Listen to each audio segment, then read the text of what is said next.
While the mother was showering, she had no idea that her daughter had quietly slipped outside to buy a second ice cream from the truck parked across the street. When she called out for her and received no response, a sense of unease began to grow, and as minutes stretched into hours with no trace of the little girl, the parents knew something terrible had happened. The only clue left behind was Ring camera footage showing their daughter, ice cream in hand, walking back across the street. For years the parents lived with the torment of not knowing what had happened to her, and the mother was haunted by guilt over having left her alone for just that brief moment. But then, on one fateful day, the father happened to be at a junkyard when he caught sight of an old ice cream truck, a discovery that would change the entire case and lead them to uncover the horrifying truth behind their daughter's disappearance. Before we dive into this shocking story, let us know where you're watching from today, and if you like this video, don't forget to subscribe. Michael Brennan pulled into his driveway after another exhausting 12-hour shift at the construction site. His shoulders ached from the physical labor, and all he wanted was to collapse onto the sofa with a cold beer. The house looked the same as always, the pale yellow paint starting to chip around the edges. The garden his wife Sarah had once tended, with such care now maintained but lacking its former vibrancy. Everything changed after Elora disappeared. He turned off the engine and sat for a moment, gathering his energy before heading inside. The house felt different these days, emptier, quieter, haunted by the absence of their little girl's laughter. "Honey, I'm home," Michael called out as he stepped through the front door, dropping his keys into the ceramic bowl on the entryway table. His voice echoed through the house, met only by silence. No response came. "Sarah," he called again, slipping off his work boots and making his way upstairs. The bedroom door was partially open, and through the gap he could see his wife sitting at her work table by the window. Her back was to him, shoulders hunched, her attention completely focused on something in front of her. The afternoon sun cast long shadows across the room, highlighting the silver strands in her once fully brown hair, aging that had accelerated in the years since Elora vanished. Michael approached cautiously, not wanting to startle her. "Hi," he said softly. Sarah jumped slightly, turning to face him with wide eyes, as if she'd been caught doing something forbidden. "Michael, I didn't hear you come in." "Sorry, didn't mean to scare you." He leaned down to kiss her cheek, noticing the slight puffiness around her eyes that indicated she'd been crying. "What are you doing?" "Just researching," she said, her fingers nervously tapping the edge of the table. "I just got off the phone with Officer Davis." Michael's heart sank. Officer Davis was the lead detective on Elora's case, or had been, until the case went cold after a year of dead ends. Now he only called with courtesy updates, usually with nothing new to report. "What did he say?" he asked, even though he already knew the answer. Sarah hesitated, then looked down at her lap. It was then that Michael noticed the tablet resting there, its screen illuminated with a familiar image that made his chest tighten. It was the Ring camera footage from their front porch, the last known recording of their daughter. 8-year-old Elora, beaming in her favorite pink Hello Kitty dress, held out a melting strawberry ice cream cone as she opened the door, as if eager to share her joy. Her mother's voice could be heard faintly from inside. Moments later, Elora stepped off the porch and out of view, vanishing before anyone could understand how or why. Michael sighed heavily, recognizing his wife's old habit resurfacing. "Sarah, you're watching it again." She paused the video, her finger hovering over the screen. "I just feel like I'm missing something. If I watch it one more time, maybe I'll notice." "The police have reviewed that footage hundreds of times. Professional analysts have gone over every frame." Michael ran a hand through his thinning hair. "This isn't healthy, honey. You can't keep torturing yourself like this." "Don't tell me what's healthy," Sarah snapped, her voice suddenly sharp. "This is our daughter we're talking about. Someone needs to keep looking." "The police are still looking." "Are they? Really?" Her eyes flashed with anger and pain. "It's been 6 years, Michael. 6 years. They've moved on to other cases. If they had a child who vanished, they wouldn't stop looking either." Michael felt his patience wearing thin, exhaustion from work compounding with the familiar frustration of this recurring argument. "And what exactly do you think you're going to find that trained investigators couldn't?" "I don't know." Sarah stood up, the tablet falling onto the bed. "But I can't just go about my day pretending she didn't exist." "That's not fair. I'm not pretending she didn't exist." He lowered his voice, trying to stay calm. "But there's a difference between remembering our daughter and obsessing over her disappearance to the point where you can't live your life." "What life, Michael? What life do I have without her?" Sarah's voice cracked. "Our life. The one we still need to live." Michael gestured around them. "Bills still need to be paid. The house still needs to be maintained. I still need to go to work every day. And when I come home, I need my wife to be... To be what? Over it?" Tears now streamed down Sarah's face. "To be present," he said firmly. "To understand that our grief can't consume everything." The argument hung in the air between them, neither willing to back down. Finally, Michael turned away, grabbing his wallet from the dresser. "Where are you going?" Sarah asked, her voice suddenly small. "To do something that actually matters," he said, immediately regretting the harshness of his words. He softened his tone. "I saw an advertisement for a sedan at Wilson's junkyard. Our car is on its last legs, and that repair bill would cost more than the car is worth. The ad just went up a few hours ago, so there's a good chance I can get it if I go now." Sarah wiped her tears with the back of her hand. "I'm sorry, I didn't mean to start another argument." Michael's shoulders slumped. "I'm sorry too, I know this is hard for you. It's hard for me too, just in a different way." He crossed the room and gently pulled her into his arms. They stood like that for a moment, two people adrift in the same storm. "The junkyard's not far," he said. "I'll take the bus." Sarah nodded against his chest. "Be careful." As Michael headed down the stairs, he felt the familiar weight of their shared grief pressing down on him. Sometimes he wondered if they would ever find their way back to each other, back to who they were before that sunny day 6 years ago when their world shattered. The bus ride to Wilson's junkyard took about 20 minutes, carrying Michael through progressively more industrial parts of town. The junkyard sat on the outskirts, surrounded by a tall, chain-link fence topped with barbed wire. A faded sign reading Wilson's Auto Salvage and Junkyard hung crookedly over the entrance gate.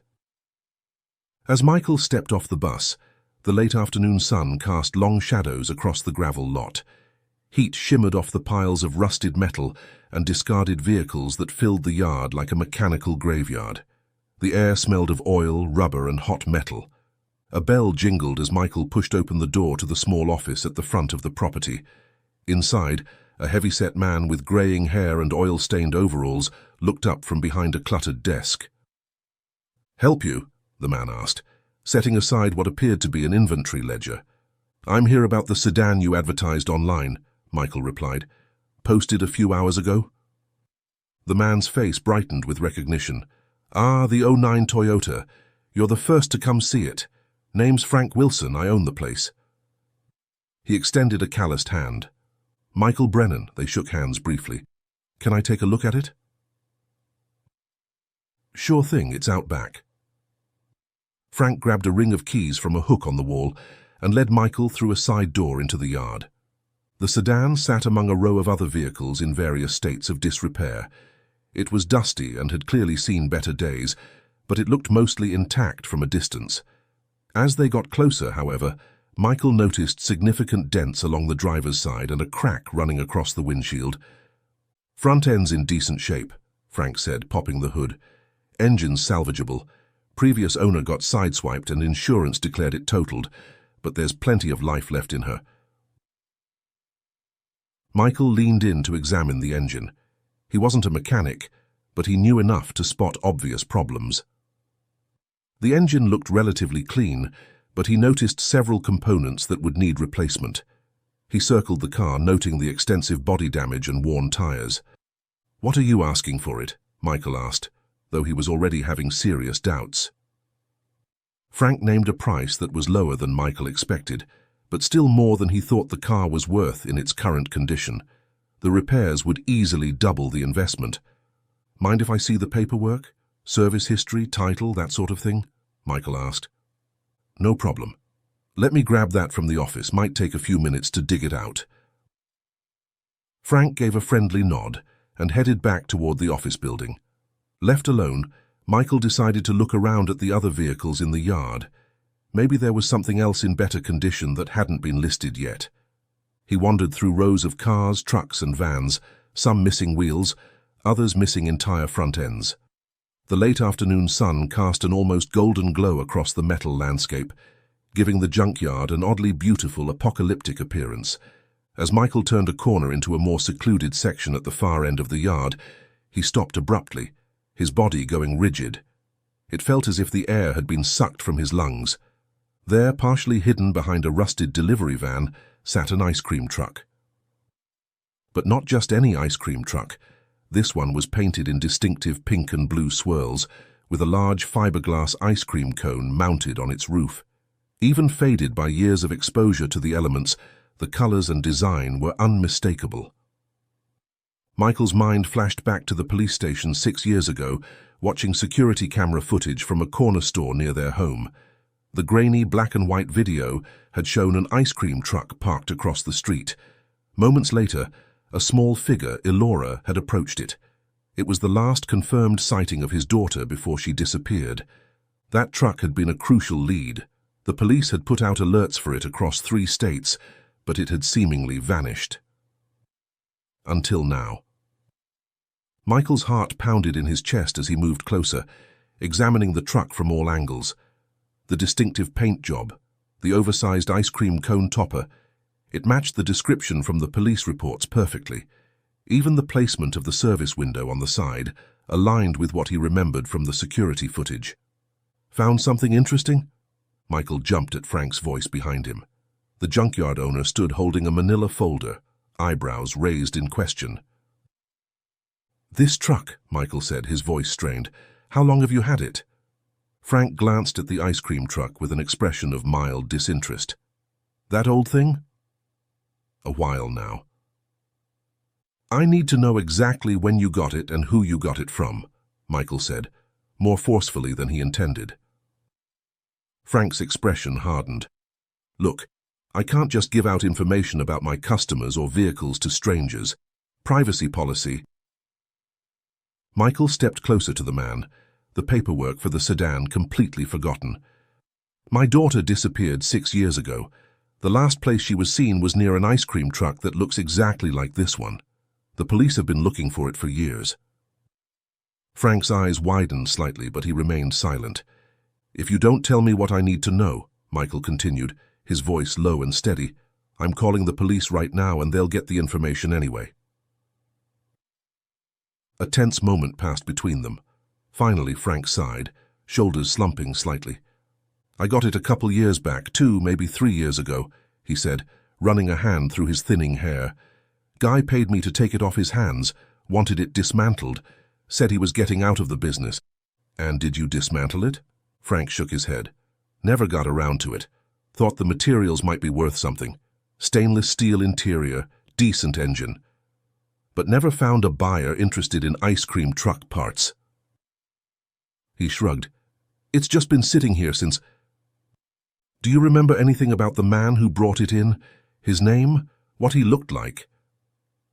"It was years ago," Frank protested. "I get dozens of vehicles through here every month." Michael pulled out his phone. "Then I'm calling the police." Frank held up his hands in surrender. All right, let me think." He paused, brow furrowed in concentration. "I don't remember much. African-American guy, middle-aged, maybe 40s or 50s. Paid cash, that's about all I can recall." Michael stared at the truck, memories of his daughter flooding his mind. Her laughter, her voice, the way she'd beg for ice cream on hot summer days. The thought that this vehicle might be connected to her disappearance made his blood run cold. "Don't touch this truck," he said to Frank, already dialing a number on his phone. "Don't let anyone near it." Michael's fingers trembled slightly as he scrolled through his contacts, finding the number for Special Agent Victor Rodriguez. Rodriguez had been the FBI agent assigned to Elora's case when it was still active. Over the years, they'd developed a relationship of mutual respect, even as the investigation grew cold. The phone rang several times before Rodriguez answered. Rodriguez. Agent Rodriguez, it's Michael Brennan. There was a brief pause. Michael, it's been a while. How are you and Sarah doing? I think I found it, Michael said, cutting straight to the point. The ice cream truck from the footage, the one they thought Elora might have approached before she disappeared. He could hear Rodriguez shifting, his tone becoming more alert. Where are you? Wilson's junkyard on the east side of town. The truck is here, same colors, same design with the ice cream cone on top. The owner says he got it a few years ago from a middle-aged African-American man who paid him to get rid of it. Michael, listen carefully, Rodriguez said, his voice now professional and measured. This could be important evidence, but it needs to be handled by local PD first. I'm going to contact them now and have officers sent to your location. Don't touch anything, and make sure the junkyard owner doesn't either. Can you stay there until police arrive? Yes, of course. Good. Keep the junkyard owner there too. I'll call you back once I've dispatched officers. The call ended, and Michael turned back to Frank, who was watching him with growing concern. Police are coming, Michael said simply. We need to wait here. Frank nodded nervously. Look, man, I had no idea this truck might be connected to something serious. If I'd known... Just tell that to the police when they get here, Michael cut him off, his attention returning to the truck. Standing in front of it, Michael couldn't help but picture Elora approaching this very vehicle, perhaps lured by the prospect of a sweet treat on a hot day. Had she talked to the driver? Had she gotten into the truck willingly? The questions that had tormented him and Sarah for years resurfaced with painful clarity. 15 minutes later, 2 police cruisers pulled into the junkyard without sirens, though their lights flashed briefly before shutting off. 4 officers emerged, 2 men and 2 women, all with serious expressions. Michael recognized one of them, Officer Reyes, who had been involved in the early investigation of Elora's disappearance. Mr. Brennan, Officer Reyes acknowledged him with a nod, before turning to the junkyard owner. You must be Mr. Wilson. I'm Officer Reyes. We need to ask you some questions about this ice cream truck. While one officer took Frank aside, Officer Reyes approached Michael. Tell me exactly what happened today, he said. Michael recounted how he had come to the junkyard looking for a car, wandered around while waiting for paperwork, and stumbled upon the ice cream truck. He described his conversation with Frank and what little information he had learned about the truck's previous owner. Agent Rodriguez confirmed this matches the description of the vehicle we were looking for in your daughter's case, Reyes said, jotting notes in a small notebook. We've already checked our database, and there was no sale or transfer of an ice cream truck registered under the business name from the original case. If this is the same truck, it seems the owner never properly transferred or disposed of it through official channels. 2 more police cruisers arrived, and officers began setting up a perimeter around the truck with yellow crime scene tape. A female officer approached Frank and asked for the keys to the vehicle. Frank disappeared into his office and returned moments later with a set of keys. Here, he said, handing them over. I've never actually opened it myself. Just took the guy's word that everything inside was stripped out. The officers put on latex gloves before carefully unlocking and opening the truck's rear doors. Michael stood at a distance, his heart racing as they entered the vehicle with flashlights. After several tense minutes, Officer Reyes emerged from the truck and approached Michael. There's not much inside. Some empty, damaged freezer compartments, a service counter, old wiring. Nothing immediately suspicious, but we'll need to process the entire vehicle for evidence. Our forensics team is on the way. Michael nodded, a mix of disappointment and hope washing over him. He had half expected, feared and hoped simultaneously that they would find some definitive evidence of Elora inside. You should know, Reyes continued, based on the vehicle identification number and the matching description, we believe this is very likely the same truck we've been looking for all these years. Michael's throat tightened. So what happens now? We collect evidence, take the truck into custody, and reopen active investigation into this lead. The junkyard owner seems cooperative. We're taking his statement now, and he's agreed to provide any security footage he has of the property. A van with forensic services printed on its side pulled into the yard, and technicians in white coveralls began unloading equipment. Michael pulled out his phone. "I should call Sarah." Reyes nodded. "That's a good idea, but please ask her not to come down here. We need to work without distraction, and I'm already bending rules letting you stay." Stepping away from the activity, Michael dialed home. Sarah answered on the first ring as if she'd been sitting by the phone. "Michael? Is everything okay?" He took a deep breath. "Sarah, I found something. I think I found the ice cream truck, the one the police were looking for after Elora disappeared." There was silence on the other end, then a sharp intake of breath. "What? Where? How?" "At the junkyard. I just recognized it from the security footage. The police are here now, checking it out." "I'm coming there," Sarah said immediately, her voice trembling with emotion. "No, honey, the police said they need to work without distraction. They're collecting evidence. I'll tell you everything when I get home." "Michael," Sarah's voice broke, "if this is the truck, if this leads to finding out what happened to her—" "I know," he said softly. "Let's not get ahead of ourselves. The police are taking this seriously. Agent Rodriguez is involved again. Let them do their job, and I'll be home soon." After ending the call, Michael approached one of the officers who was sitting in a police cruiser, typing on a laptop. "Excuse me," Michael said, "have you found anything yet?" The officer looked up, hesitating briefly before answering.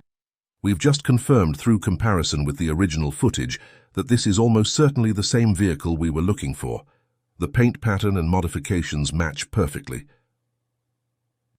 "What about fingerprints? DNA?" "Nothing obvious so far. The interior has been wiped down at some point, and years of exposure have degraded most potential evidence. But our forensics team is thorough. They'll find anything that's there to find." "And the junkyard owner?" Michael asked. "Do you think he's involved somehow?"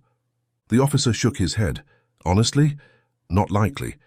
We've questioned him extensively, and he's been cooperative.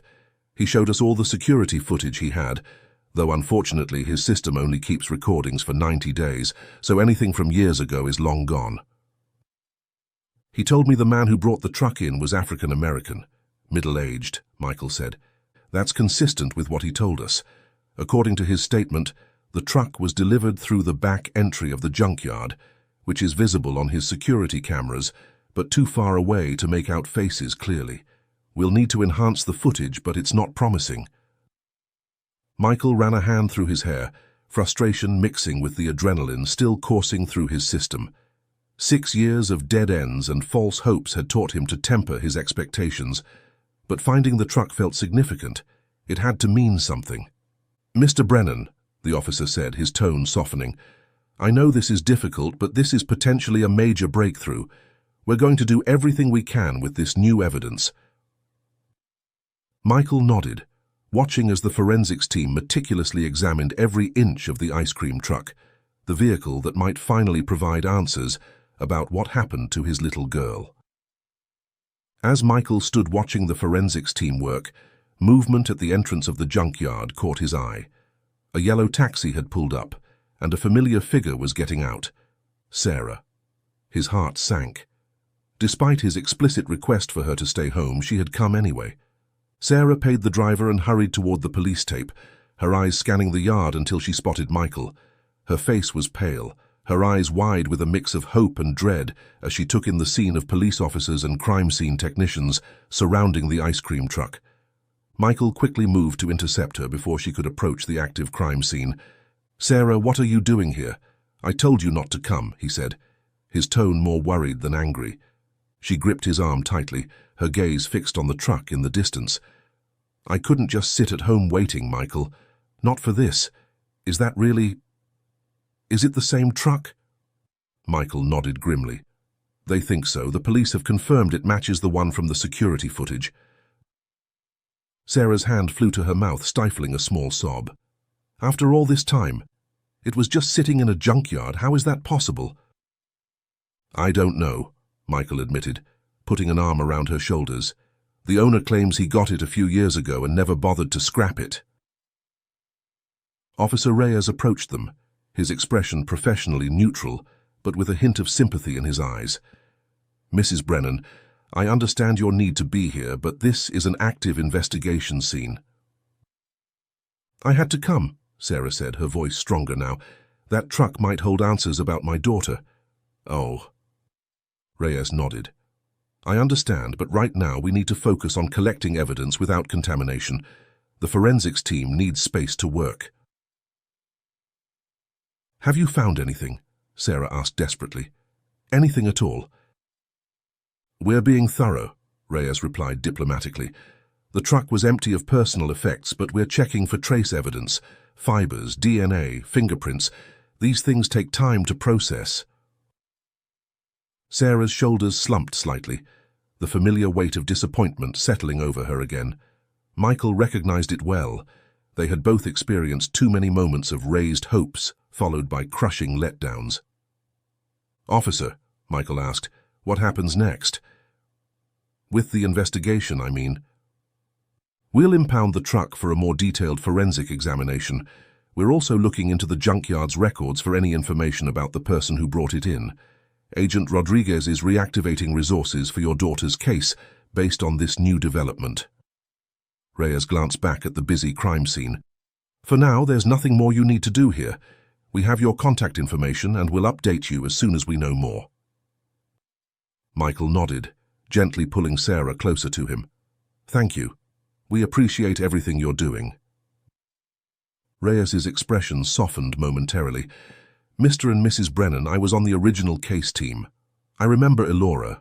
Finding this truck, it's significant. It might finally give us the lead we need. Sarah wiped away a tear with the back of her hand. Thank you for saying that. Come on, Michael said quietly to Sarah. Let's go home. There's nothing more we can do here, and the police need to work. They called another taxi, and during the ride home they sat in silence, holding hands tightly, each lost in their own thoughts. The taxi driver, sensing the tension, didn't attempt conversation. At home, a strange sense of relief washed over them as they stepped through the front door. For the first time in years, they had a tangible connection to what happened to Elora, concrete evidence that might finally provide answers. I can't believe you found it, Sarah said as they sat at the kitchen table, cups of untouched coffee between them. After all this time, just by chance. I keep thinking about how many times that truck might have been spotted if it had stayed on the road, Michael said, shaking his head, but it was hidden away in a junkyard on the edge of town. Do you think... Sarah hesitated, her voice dropping to a whisper. Do you think this means we might finally find out what happened to her? Michael reached across the table to take her hand. I hope so. This is the biggest lead we've had in years. Sarah squeezed his hand, a cautious smile forming on her lips. I feel like I can breathe again, Michael. Like we're finally moving forward instead of being stuck in the same terrible moment for 6 years. They spent the evening discussing possibilities, theories, and hopes. For dinner, they ordered takeout from their favorite Italian restaurant, something they hadn't done since before Elora disappeared. It wasn't exactly a celebration, but there was an energy in the house that had been missing for a long time. After dinner, they moved to the living room. Michael turned on the television to a mindless comedy show, seeking some normalcy. Sarah curled up next to him on the sofa, her head resting on his shoulder. The familiar weight and warmth of her against him felt like coming home after a long absence. I'm sorry about earlier, Sarah said quietly during a commercial break. About the argument, and for showing up at the junkyard after you told me not to. It's okay, Michael replied, stroking her hair. I understand why you came. I would have done the same thing. They fell into a comfortable silence, the tension that had existed between them earlier that day dissipating in the face of this new development. For the first time in years, they felt united by hope rather than divided by grief. As the evening progressed, the emotional exhaustion of the day caught up with them. Michael felt his eyelids growing heavy as the television droned on. Sarah's breathing had already deepened beside him, indicating she had fallen asleep. He didn't have the heart to wake her, so he remained still, letting the comfort of her presence and the flicker of hope in his heart lull him to sleep. For the first time in 6 years, he drifted off with a sense that they might finally get closure, that they might finally learn what happened to their little girl. In his last moments of consciousness, Michael made a silent promise to Elora. They would find the truth no matter what it took. Michael jolted awake, disoriented. The television was still on, playing an infomercial at low volume. The clock on the cable box read 11:42 p.m. He stretched, his neck stiff from the awkward position, and realized Sarah was no longer beside him. "Sarah?" he called out, his voice raspy from sleep. No answer came. He assumed she had gone up to bed, so he switched off the TV and made his way upstairs, his body heavy with exhaustion. The events at the junkyard felt almost dreamlike now, but the renewed hope remained. The hallway light spilled from their bedroom door, which was partially open. Michael pushed it wider, expecting to find Sarah asleep, but instead she was sitting at her desk, the blue glow of her computer screen illuminating her focused expression. "Sarah, what are you doing up? It's almost midnight." She looked up, startled by his presence. "I couldn't sleep, too many thoughts racing through my mind." Michael moved closer, glancing at her computer screen. She had Google Maps open, showing an aerial view of Wilson's junkyard. In another tab, she had pulled up public records related to Frank Wilson. "What's all this?" he asked, though he already had a sinking feeling about where this was heading. Sarah turned back to the screen, clicking through various tabs. "I'm looking into Frank Wilson. Something about him felt off to me when I saw him today." Michael sighed, running a hand through his hair. "The police are handling this, Sarah. They're investigating Wilson and everything related to the truck. But what if they miss something?" Sarah's eyes were bright with a feverish intensity that Michael recognized, the same look she got when she became fixated on a new lead or theory about Elora's disappearance. "When I was at the junkyard today, there was something about the way he avoided eye contact, how nervous he seemed." Of course he was nervous. The police were swarming his business, investigating a possible connection to a child abduction. "It was more than that," Sarah insisted. "I've always had good intuition about people, Michael. You know that." "Sarah," Michael said gently, placing a hand on her shoulder, "the police have questioned him extensively. If they suspected him of involvement, they would have taken him in." "Look at this," she said, ignoring his attempt at reasoning. She pulled up a local news article from 3 years ago. Frank Wilson was arrested for car registration fraud. He was selling vehicles with altered VIN numbers and forged paperwork. Michael leaned closer to read the article. Indeed, Wilson had been arrested and later convicted of the fraud scheme, receiving probation and a fine. "This proves he's not above illegal activity," Sarah continued. "What if he knows more about the ice cream truck than he's telling the police? What if he's somehow involved?" "That's a big leap, Sarah. Getting caught in a car fraud scheme doesn't make someone a child abductor." "I'm not saying he took Elora," Sarah clarified, her voice tightening with frustration. "But what if he knows who did? What if he's protecting someone? The truck was in his junkyard for years, Michael. Years, while we've been suffering, not knowing what happened to our daughter." Michael sat on the edge of the bed, fatigue washing over him. "The police will investigate all of this. They're reopening the case based on finding the truck. We need to let them do their job." "Like they did such a great job for the past 6 years. Sarah's voice was bitter. "They gave up on Elora. If you hadn't happened to go to that specific junkyard today, we'd still have nothing." "That's not fair. They followed every lead they had." "Well, now I have a lead and my gut tells me there's something not right about Frank Wilson."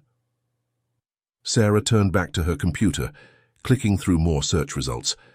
Michael stood up, his patience wearing thin. "I'm going to bed. You should too. We're both exhausted, and staying up all night researching a man the police are already investigating isn't going to help anyone."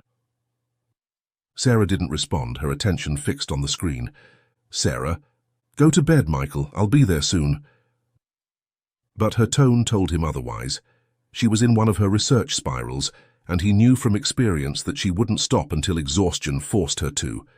It had happened many times over the years, Sarah becoming obsessed with a new angle or theory, staying up for days piecing together information, only to hit another dead end. He wanted to argue further, to make her see reason, but he was simply too tired. The emotional roller coaster of the day had drained him completely. "Don't stay up too late," he said finally, pulling back the covers and sliding into bed. Sarah murmured something non-committal, already engrossed in whatever she was reading. Despite his exhaustion, sleep didn't come easily for Michael. He drifted in and out of consciousness, aware of the soft tapping of Sarah's keyboard and the occasional click of her mouse. At some point, he fell into a deeper sleep, the sounds fading into the background. When he awoke again, the bedroom was dark except for the dim glow of the digital clock that read 2:17 a.m. The computer was off, and Sarah's side of the bed was empty and undisturbed. "Sarah," he called out, pushing himself up on his elbows. No response came from the bathroom or hallway. Michael got out of bed, a sense of unease growing in his chest. He checked the bathroom, then moved through the upstairs rooms, calling Sarah's name. The house remained silent. Downstairs, he found no sign of her either. Her purse was gone from its usual spot by the door, and her car keys were missing from the hook in the kitchen. Returning upstairs, Michael grabbed his phone from the nightstand and called Sarah's number. It rang several times before going to voicemail. He tried again with the same result. Just as he was about to call a third time, a text message notification appeared on his screen. "At the junkyard, had to check something, don't worry." Michael stared at the message in disbelief. She had gone back to Wilson's junkyard at 2 a.m.? His concern quickly transformed into anger, then fear. What was she thinking, going to an isolated junkyard in the middle of the night? He quickly pulled on jeans and a sweatshirt, grabbing his wallet and keys. He tried calling Sarah again as he headed downstairs, but still got no answer. Outside, he realized he had no car. Their sedan was still out of commission, which was why he'd gone to the junkyard in the first place. Cursing under his breath, he called for a taxi, pacing anxiously on the front porch while he waited. His mind raced with scenarios, each worse than the last. What if Wilson was somehow involved in Elora's disappearance? What if Sarah was putting herself in danger? When the taxi finally arrived, Michael gave the driver the address for Wilson's junkyard. "Can we hurry, please?" he asked, tension evident in his voice. "It's an emergency."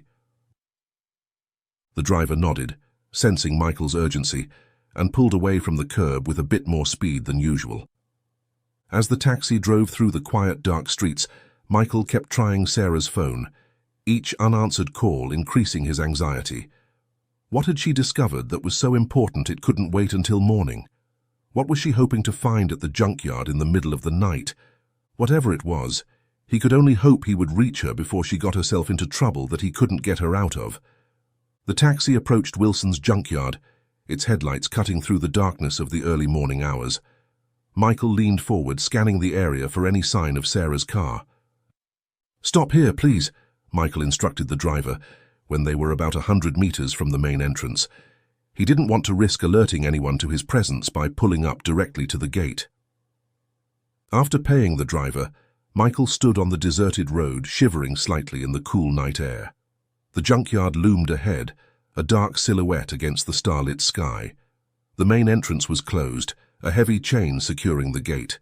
He spotted Sarah's blue Honda parked just off the road, partially hidden behind a cluster of overgrown bushes. Relief washed over him at the confirmation that she was here, immediately followed by renewed concern about what she might be doing. Moving cautiously, Michael skirted around the perimeter of the junkyard, staying in the shadows. The property was surrounded by a chain-link fence topped with barbed wire, but Michael knew from his earlier visit that there were likely spots where the fence was compromised. As he rounded the corner to the eastern edge of the property, he saw a figure crouched near the fence. Even in the darkness, he recognized Sarah's slender form and the way she moved. "Sarah," he whispered urgently as he approached. She whipped around, eyes wide with surprise. "Michael!" "What are you doing here?" "What am I doing here? What are you doing here?" he hissed, keeping his voice low. "It's the middle of the night." "I told you I had a feeling about Wilson," she whispered back, gesturing toward the junkyard. "Look, the lights are on in his office at 2:40 in the morning. Why would he be here unless he's hiding something or meeting someone?" Michael glanced toward the small building at the front of the junkyard. Indeed, lights glowed from the windows, casting yellow rectangles onto the gravel outside. That doesn't mean anything, Michael argued, though he had to admit it was unusual. Maybe he's doing paperwork, or maybe he lives on the property. Either way, this is trespassing, Sarah. We should leave before we get arrested. I'm not leaving, Sarah said firmly.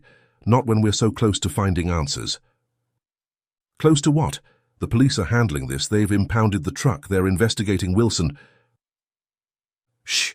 Sarah suddenly grabbed his arm, pulling him down beside her. Look! Michael followed her gaze to the back entrance of the junkyard. Headlights appeared, moving slowly along the access road that led to the rear gate.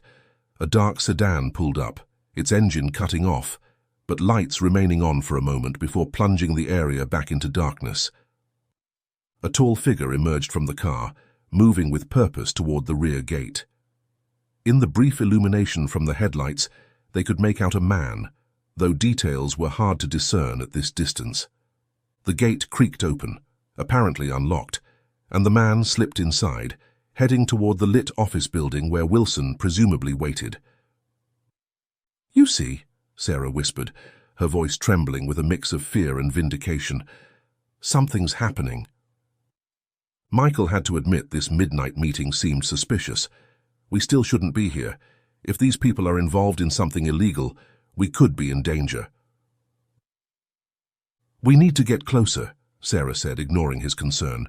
"We need to hear what they're saying." Before Michael could stop her, Sarah was moving along the fence line toward a section that appeared lower than the rest. With surprising agility, she hoisted herself up and over, dropping quietly to the ground inside the junkyard. "Sarah," Michael whispered desperately. Left with no choice, he followed her over the fence, wincing as his jacket caught briefly on the wire at the top. Inside the junkyard, they moved silently between stacks of crushed cars and piles of scrap metal. The office building was about 50 meters away, and they could see two silhouettes through the partially closed blinds. Sarah crept forward, motioning for Michael to follow. They made their way to the side of the office building, where a window was cracked open slightly, likely for ventilation in the stuffy space. From this position, they could hear voices drifting out into the night. "Told you to get rid of it years ago," a deep, unfamiliar voice was saying, anger evident in his tone. "I paid you good money to make that truck disappear." "I tried, man," Wilson's voice replied, defensive and slightly fearful. "Nobody would take it. Too recognizable with that paint job and ice cream cone on top. And shipping companies got suspicious when I tried to send it overseas, said a vehicle tied to a crime needed special documentation. So instead you just let it sit here, where anyone could find it." "It's been years. I didn't think anyone would recognize it after so long. It was tucked away in the back section." There was a sound of something being slammed, perhaps a fist on a desk. "Well, now the police have it, and they're reopening the whole investigation," the unfamiliar voice growled. "If they trace it back to me—" "They won't," Wilson interrupted. "I told them I barely remembered the guy who brought it in, just that he was black, middle-aged. That's it." "And they believed you?" "I think so. They took the truck, but they didn't find anything in it, no evidence. I made sure of that years ago." Sarah and Michael exchanged shocked glances. This conversation confirmed their worst fears. The truck was deliberately hidden, and these men knew it was connected to a crime. To Elora. Sarah leaned closer to the window, straining to hear more, but as she did, her weight shifted, causing her to press against the old iron gate that ran alongside the building. The hinges, rusty from years of exposure to the elements, let out a loud creak that cut through the night air. Inside, the conversation abruptly stopped. "What was that?" the unfamiliar voice demanded. "Is someone there?" "Probably just an animal," Wilson said, but his voice had tensed. "Let me check." Sarah tugged at Michael's sleeve, panic in her eyes. They needed to move now. Michael pulled her away from the window, and they crouched behind a stack of tires as the office door swung open. Wilson stepped out, a flashlight in his hand, sweeping the beam across the yard. "Who's out there?" he called into the darkness. "This is private property." Michael and Sarah remained perfectly still, hardly daring to breathe as the light passed just above their hiding spot. Sarah's hand found Michael's, squeezing it tightly. Inside the office, they could hear the other man moving around, seemingly gathering his things. "I'm leaving," he announced. "Fix this, Wilson. If I go down for this, you're coming with me." The flashlight beam swung back toward the office as Wilson turned. "It'll be fine. They've got nothing solid. The truck's clean." As Wilson went back inside, Michael tugged at Sarah's hand, indicating they should use this opportunity to escape. She nodded, and they began slowly making their way back toward the fence where they had entered. Behind them, they could hear the office door open again, and footsteps on gravel as the mysterious visitor headed back to his car. The engine started, headlights cutting through the darkness once more as the sedan reversed and drove away through the back entrance. Sarah had already pulled out her phone and was dialing 911 with trembling fingers. As they reached the fence, she whispered urgently into the phone. "I need to report suspicious activity at Wilson's junkyard," she said, her voice low but clear. "I overheard a conversation about hiding evidence related to a kidnapping case, my daughter's kidnapping case." The 911 dispatcher responded with immediate concern, the gravity of the situation apparent in her tone. "Ma'am, are you in a safe location?" "We're outside the junkyard now," Sarah whispered, glancing back to ensure they weren't being followed. "My husband and I overheard everything. The junkyard owner, Frank Wilson, was talking to another man about the ice cream truck that was found earlier today, the one connected to our daughter Elora Brennan's disappearance 6 years ago." The dispatcher's voice sharpened with recognition. "The Brennan case? I see it in our system. Were you able to identify the second individual?" No, it was too dark to see his face clearly, but they were definitely discussing hiding evidence and the fact that the truck was deliberately concealed here. "Officers are being dispatched to your location now," the dispatcher assured her. "They'll be there in approximately 5 minutes. Please remain where you are if it's safe to do so, or move to a more secure location if you feel threatened." The night was eerily silent as they waited, the distant hum of traffic on the highway the only sound. Michael kept his arm around Sarah's shoulders, both for warmth and reassurance.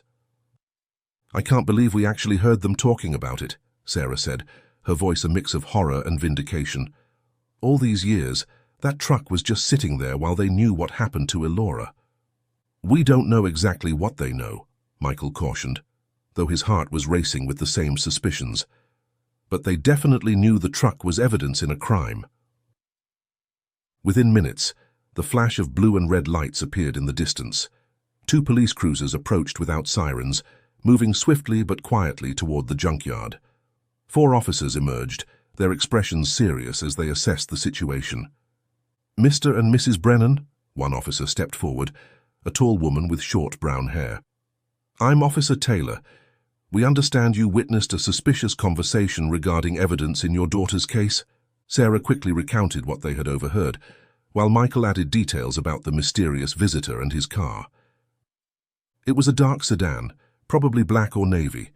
I couldn't make out the license plate, but it looked fairly new, maybe a Lexus or high-end Toyota." Officer Taylor nodded, gesturing to her colleagues. 2 officers moved toward the junkyard entrance while she continued questioning the Brennans. "You mentioned the visitor was planning to leave. Did you see which direction he went?" "He left through the back entrance," Michael said, pointing. "Headed east, I think." "Johnson, alert all units in the area to be on the lookout for a dark sedan leaving this vicinity," Officer Taylor instructed into her radio. "Possible connection to the Brennan kidnapping case." The remaining officer was already working on the gate lock, using bolt cutters to remove the chain. Within moments, they had access to the junkyard. "Stay here," Officer Taylor told the Brennans firmly. "We'll handle this." Sarah clutched Michael's hand as they watched the officers move cautiously into the yard, firearms at the ready.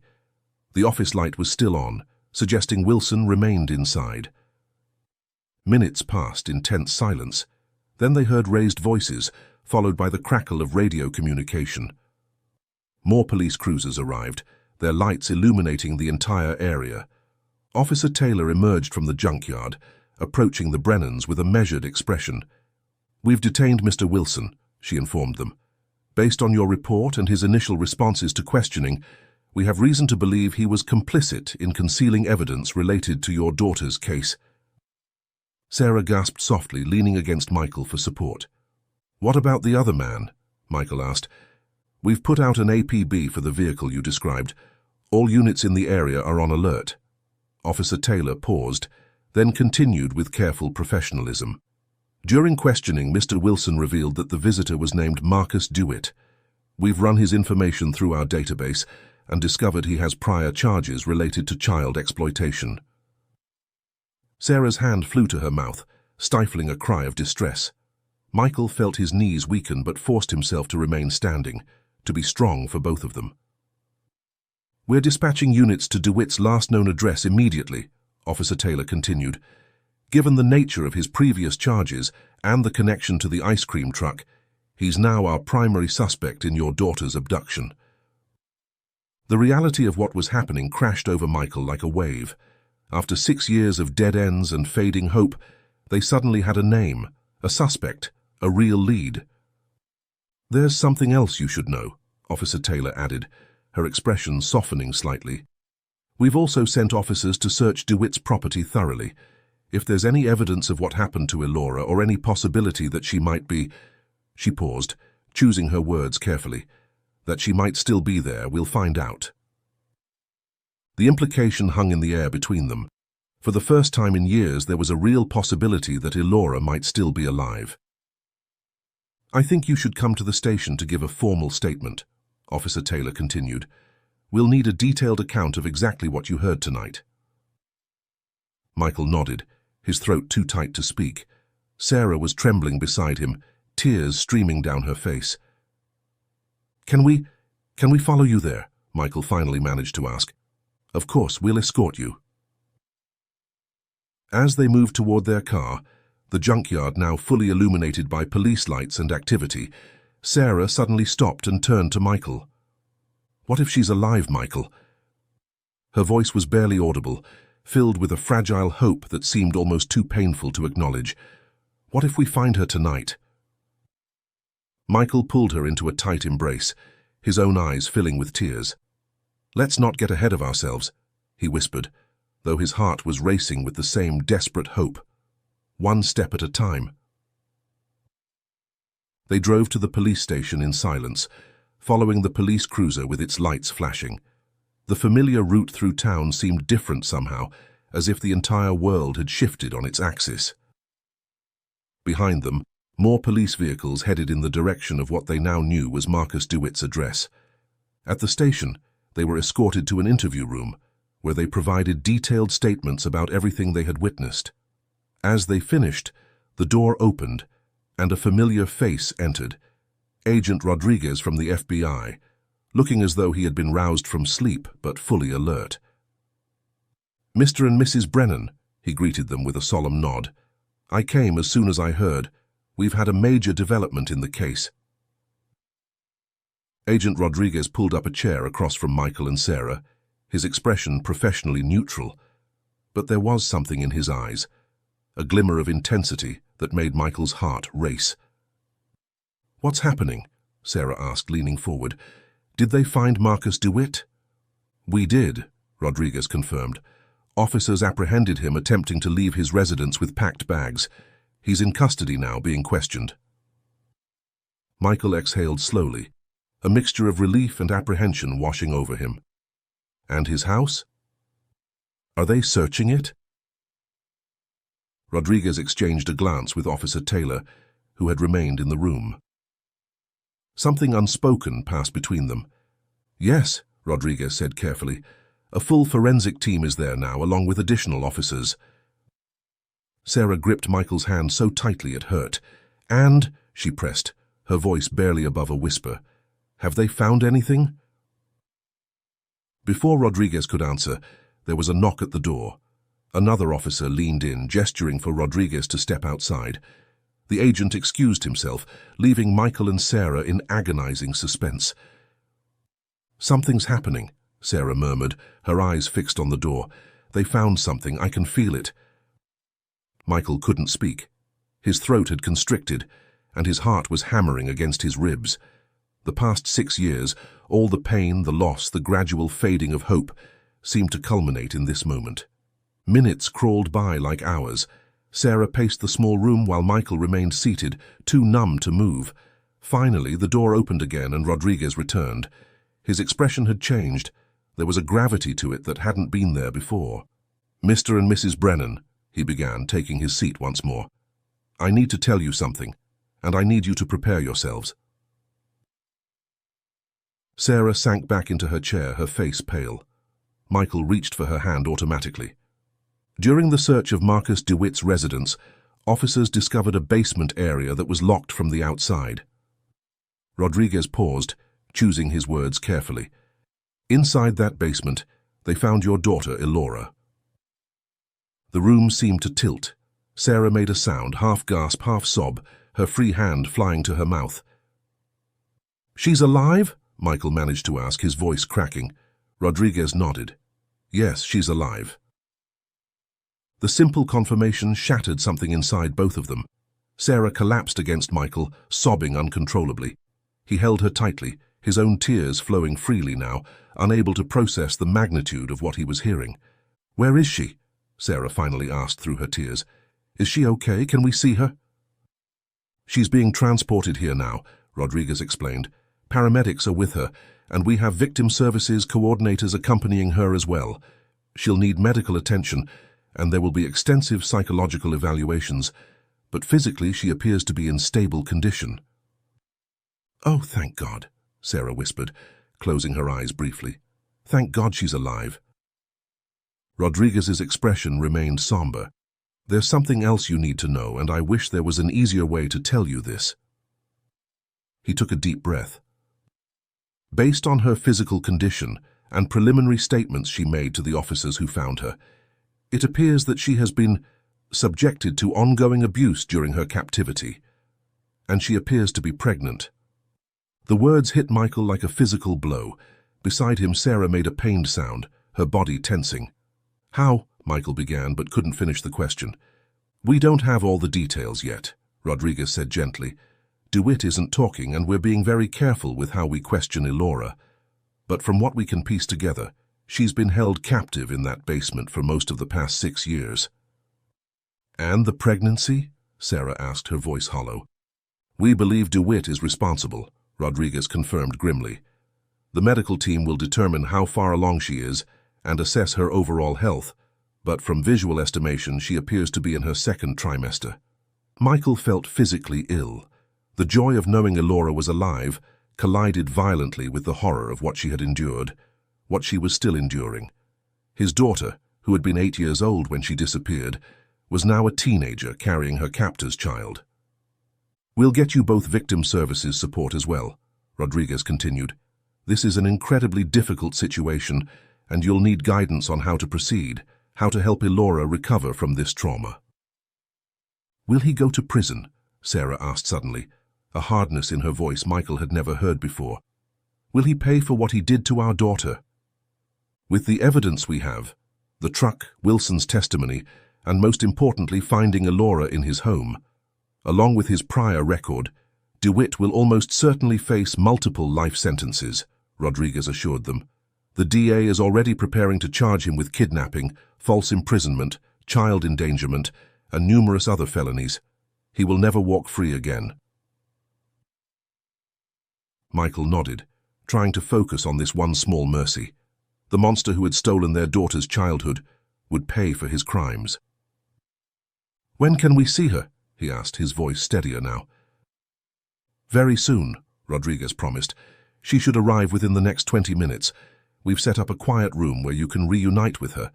I should prepare you, though. She's been through an unimaginable ordeal. She may not react the way you expect.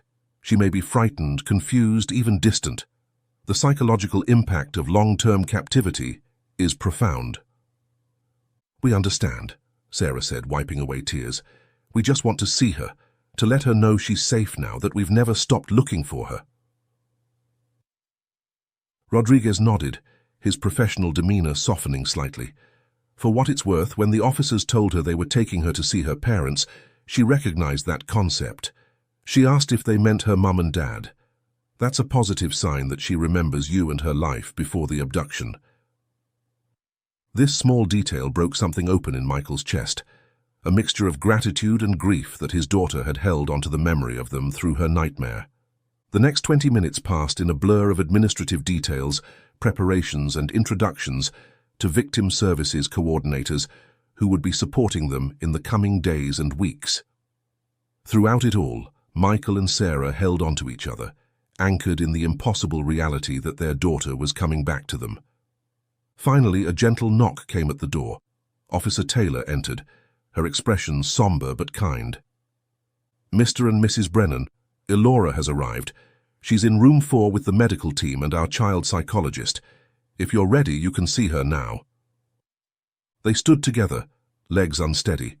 Sarah smoothed her hair with trembling hands, as if preparing for a formal occasion rather than the most significant moment of their lives. "Just remember," Officer Taylor said softly as she led them down the hallway, "take it slowly. Let her set the pace for interaction. She's been through a tremendous trauma, and this is all very overwhelming for her." They paused outside a door marked with a simple 4. Michael could hear murmured voices inside, professional, calm, medical. His heart thundered in his chest. Officer Taylor knocked gently, then opened the door. "Elora, your parents are here to see you." Michael and Sarah stepped into the room and time seemed to stop. In the center of the room, sitting on an examination table with a blanket wrapped around her shoulders, was their daughter. No longer the small child from the Ring camera footage, but a teenager with the same dark eyes and high cheekbones that had always reminded Michael of Sarah's mother. Her hair was longer, unkempt. Her face was paler and thinner than the round-cheeked girl in their memories, and visible beneath the blanket was the unmistakable swell of her pregnant belly. But it was Elora, their Elora. She looked up at them, her eyes widening with recognition and something else, uncertainty, fear perhaps, but also a flicker of hope. "Mom?" "Dad?" Her voice was small, hesitant, as if testing out the words after years of disuse.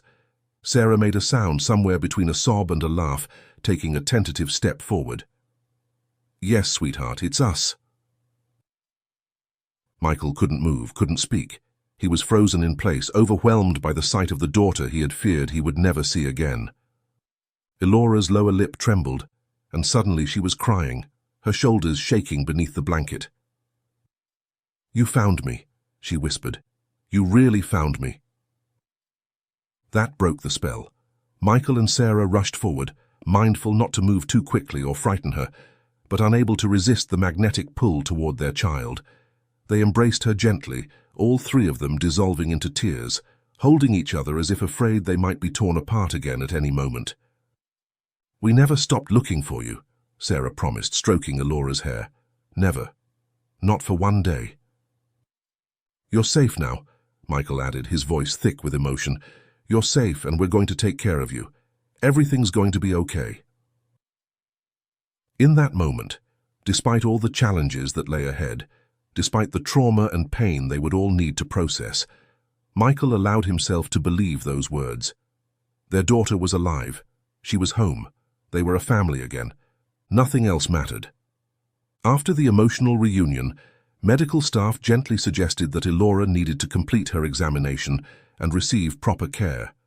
The Brennans were led to another room, a more comfortable space with sofas and a small table where coffee and water had been provided. Agent Rodriguez joined them shortly after, along with a woman who introduced herself as Dr. Martel, a psychologist specializing in trauma recovery for abduction victims. "First, I want to say how truly remarkable this outcome is," Dr. Martel began, her voice gentle but professional. "Long-term abduction cases rarely end with the victim being found alive. Especially after so many years, you've beaten tremendous odds." Michael nodded silently, still processing the reality of having Elora back. Beside him, Sarah wiped away tears that seemed endless. "While Elora completes her medical evaluation, I'd like to talk with you about what to expect in the coming days and weeks," Dr. Martel continued. "This won't be easy for any of you, and it's important that you're prepared." "We'll do whatever she needs," Sarah said firmly. whatever it takes to help her heal. Dr. Martell smiled gently. That's exactly the right attitude. But I want to be very clear. The road ahead will be long and difficult. Elora has spent 6 formative years in captivity, subjected to manipulation, isolation, and abuse.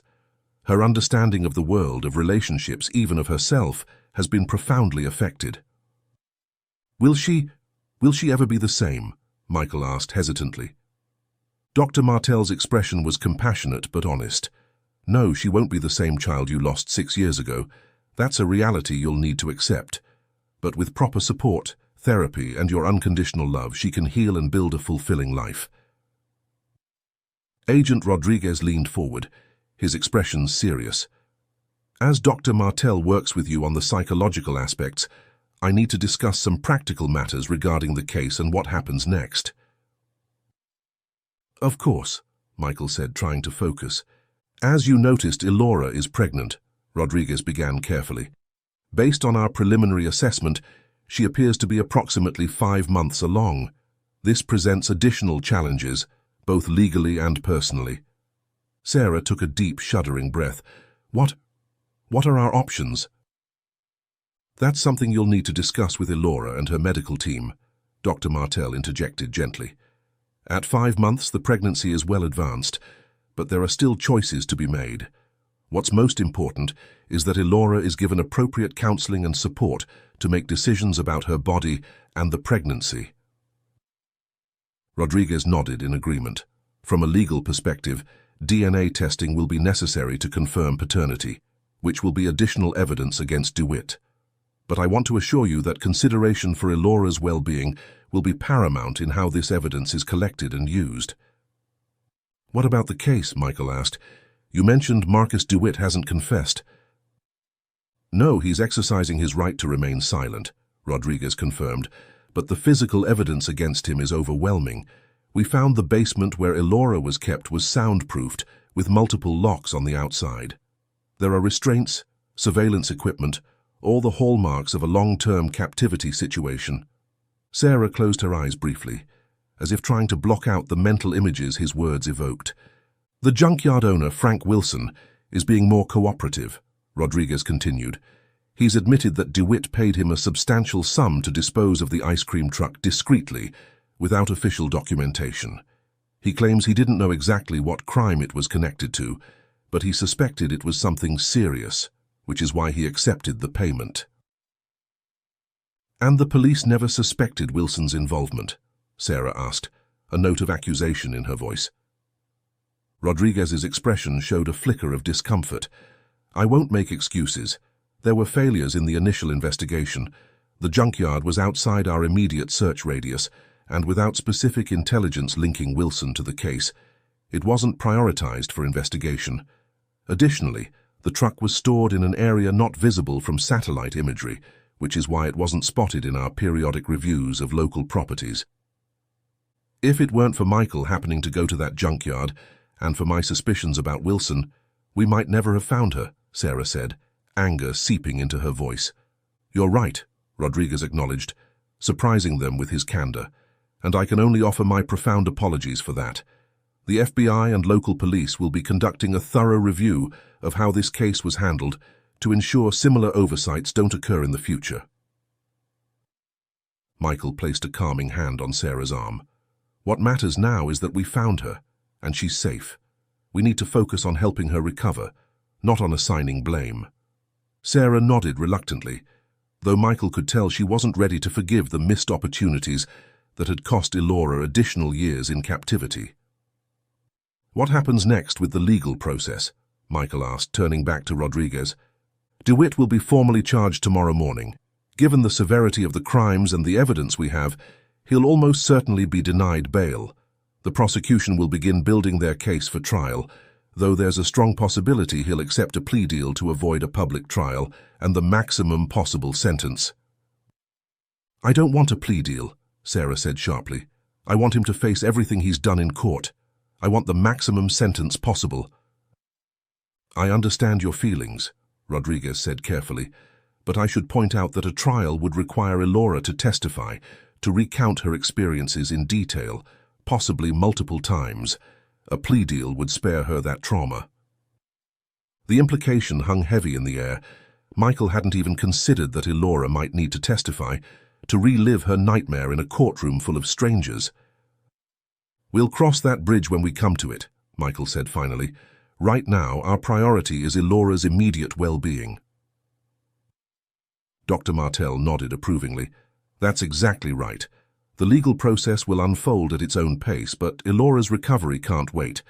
She'll need to begin therapy immediately, and you'll need guidance on how to support her at home." "When can we take her home?" Sarah asked, suddenly looking alarmed. "She is coming home with us, isn't she?" "Yes, absolutely, Doctor," Martell assured her. "But she'll need to remain at the hospital tonight for observation and comprehensive medical assessment. Assuming there are no immediate health concerns, you should be able to bring her home tomorrow." "We'll need to prepare her room," Michael realized aloud. "It's still set up for an 8-year-old. "That's something we should discuss, Doctor," Martell said. "Elora may find comfort in familiar things from her childhood, or she might feel infantilized by them. It's important to give her choices, to restore the sense of control that was taken from her during her captivity." The conversation continued, covering practical arrangements for Elora's return home, recommendations for therapy, and resources for the family. Throughout it all, Michael felt a surreal detachment, as if he were watching a movie about someone else's life. Only the crushing pressure of Sarah's hand in his reminded him that this was real. They had found their daughter, and now they needed to help her rebuild her life. As the meeting wound down, Rodriguez stood to leave. "I'll update you on any developments in the case. The protection detail will remain in place until we're certain there are no additional threats to Elora's safety." "Thank you," Michael said sincerely, standing to shake the agent's hand. "For everything." Rodriguez's professional demeanor softened slightly. "I've been in law enforcement for 23 years, Mr. Brennan. Days like today, when we actually find someone alive, when we can reunite a family, they're rare. I'm very glad for you all." After Rodriguez departed, Dr. Martell spent additional time answering their questions and providing resources. She promised to meet with them again tomorrow to help facilitate Elora's transition home. As they prepared to leave the conference room, returning to the medical area where Elora was being treated, Sarah suddenly turned to Michael, her eyes filled with determination. "We're going to get through this," she said with quiet intensity. "All of us together, whatever it takes." Michael pulled her close, kissing the top of her head. "Yes, we are. One day at a time." After a series of consultations with medical staff and psychologists, Michael and Sarah were finally allowed to see Elora again. They found her in a quiet examination room, wearing clean hospital clothes, her hair damp from a recent shower. The transformation was subtle but significant. Some of the haunted look had faded from her eyes, replaced by exhaustion and uncertainty. A kind-looking nurse finished taking her blood pressure and smiled encouragingly at the Brennans.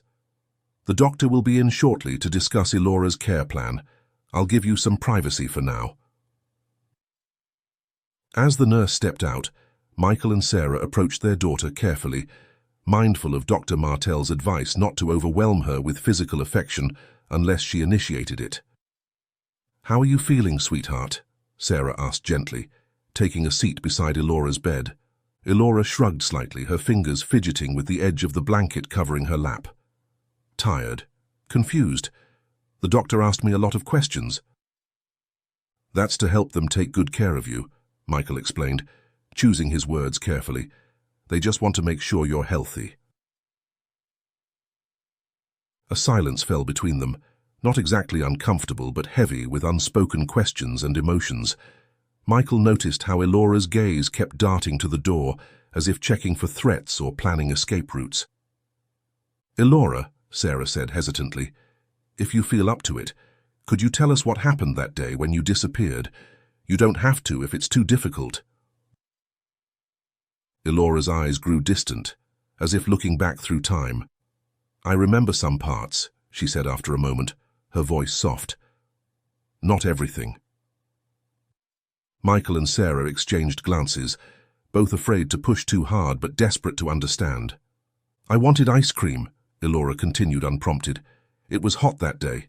There was an ice cream truck playing music. I asked you for money, Mum, but you were in the shower." Sarah nodded, tears welling in her eyes. "I remember.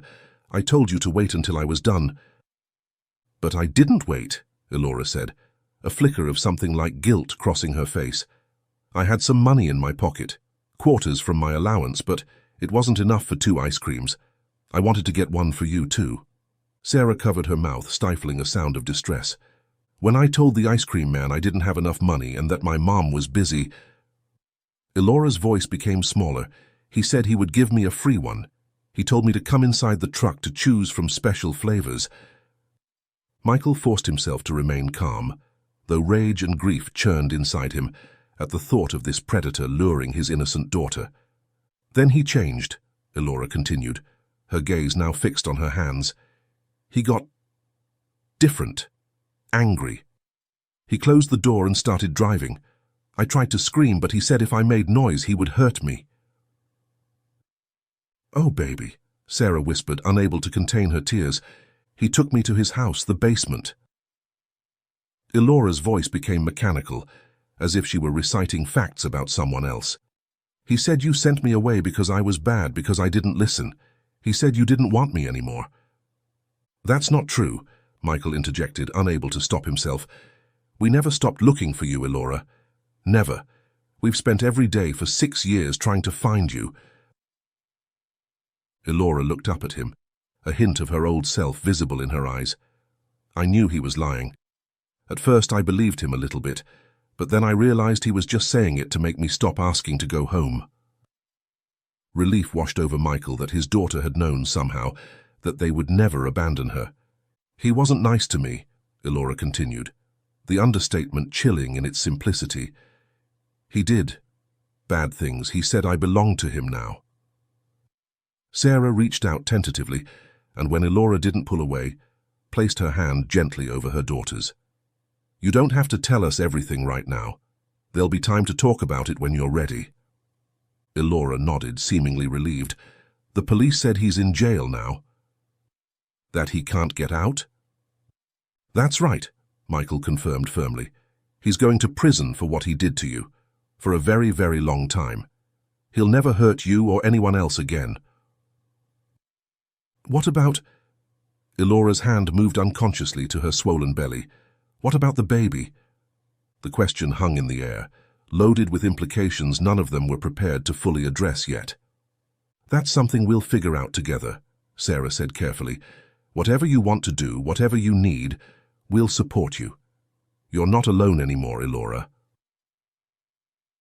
"The doctor said it's a girl," Elora said quietly. "I've been thinking about her. She didn't do anything wrong, even if he did." The maturity and compassion in this statement stunned Michael. Despite everything she had endured, his daughter had somehow retained her capacity for empathy. "No, she didn't," Sarah agreed softly.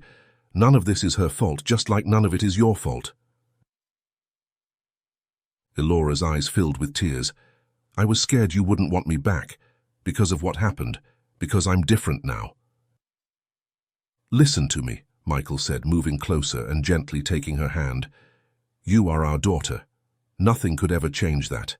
Nothing that happened to you, nothing that man did, nothing about this pregnancy, none of it changes how much we love you." "We love you completely," Sarah added, her voice steady despite her tears. "We always have and we always will." Elora's composure finally broke. She began to sob, deep, wrenching cries that seemed to come from the very core of her being. Michael and Sarah moved instinctively to embrace her, cradling her between them as she released 6 years of fear, pain, and loneliness. "It's okay," Sarah murmured, stroking Elora's hair. "Let it out. We're here. We're not going anywhere." Through her tears, Elora managed to speak. "I used to imagine this, being rescued, coming home. I would pretend you were looking for me, that someday you'd find me." "We were looking," Michael assured her, his own voice breaking. "Every single day." "I know that now," Elora whispered. "I can see it in your faces." They held each other for what felt like hours, the hospital room fading away as their family, broken, damaged, but somehow still intact, began the long process of healing. Eventually, Elora's tears subsided and exhaustion overtook her. The doctor returned, explaining that Elora needed rest and that they could continue their reunion tomorrow when they took her home. As Elora drifted to sleep, Michael and Sarah stood at her bedside, watching the rise and fall of her chest, a simple miracle they had feared they would never witness again. "She's really here," Sarah murmured, as if afraid speaking too loudly might shatter the reality. "Our little girl came back to us." Michael nodded, unable to find words adequate for the moment. The joy of Elora's return existed alongside the horror of what she had endured, creating an emotional landscape he had no map for navigating.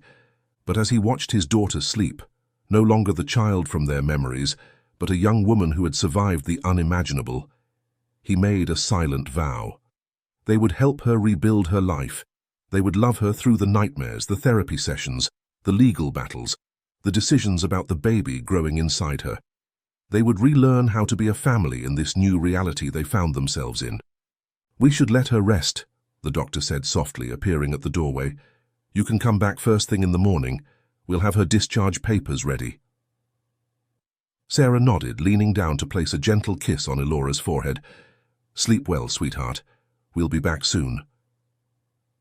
Michael followed suit, whispering, "We love you, Elora. You're safe now." As they reluctantly left the room, Michael placed his arm around Sarah's shoulders, drawing strength from her presence.